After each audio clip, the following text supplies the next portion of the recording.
Hello everyone and welcome to this video. Guys, today I will show you how to add indicators on Exness.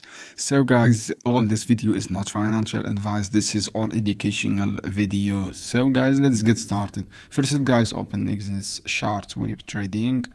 After that, all you have to do, choose the chart, and from here guys you see this option, indicator and strategy. Click this icon, and from here search all indicators. For example, if you want to add average, true range, and average price, click this option. You can click add favorite, and you can click add.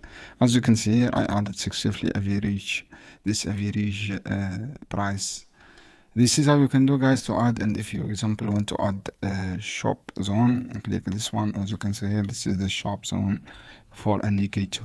So guys, this is how you can do. I hope this quick video helpful for you. Then don't forget give like and give share this video, and make share this video for more content. And any question guys about this platform, down in the comment, and I will answer your question as soon.